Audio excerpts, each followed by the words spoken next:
For a young player on the rise, there's no greater challenge than being expected to carry your team through the toughest moments of the postseason. Anthony Edwards is no stranger to these kinds of pressures, but his ongoing battle against the Oklahoma City Thunder reveals just how difficult it can be for even the brightest stars in the NBA.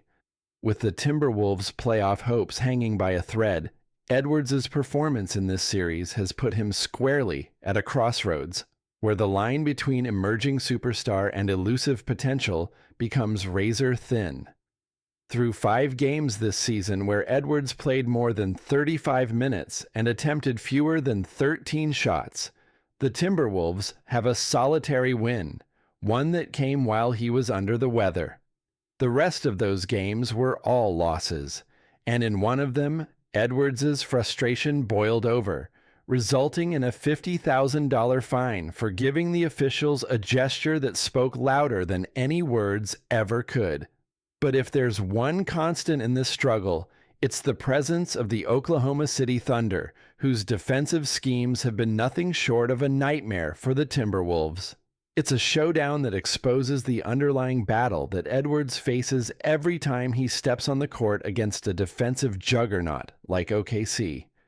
How do you balance being the primary scorer with getting your teammates involved when the defense is suffocating you at every turn? Oklahoma City's defensive blueprint was on full display that night, and it's a strategy that has continued to haunt the Timberwolves in this series. The Thunder have expertly doubled Edwards on nearly every drive attempt, forcing the ball out of his hands and relying on their defensive versatility to capitalize on any weaknesses in Minnesota's offensive structure. It's a strategy that has worked, with the Thunder holding Edwards to just 13 shots in 2 crucial games, both resulting in Minnesota losses. In those games, the Timberwolves committed a total of 42 turnovers, and the Thunder feasted on them, scoring 53 points off those mistakes. When you're dealing with a team as talented and relentless as OKC, the game plan is simple yet devastating.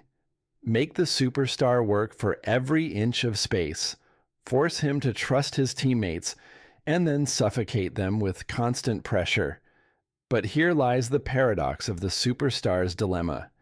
If Edwards continues to push, trying to score despite the double teams and pressure, he risks forcing contested shots and shouldering the blame.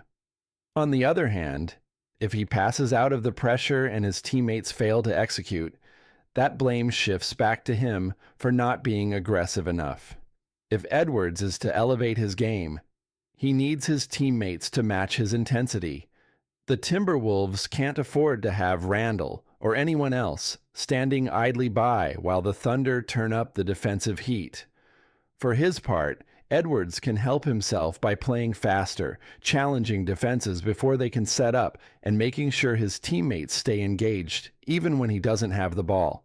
Basketball is a team sport, and Edwards needs to make sure that his team is as invested in the game plan as he is.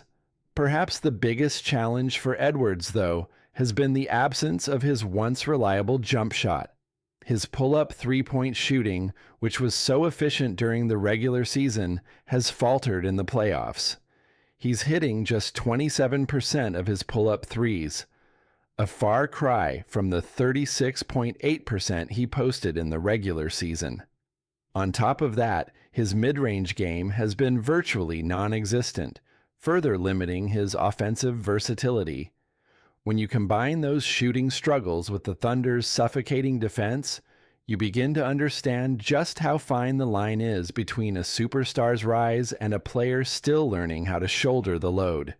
At 23, Edwards is still growing into his role as the focal point of an NBA offense, and the lessons he's learning now against the Thunder will shape his career for years to come.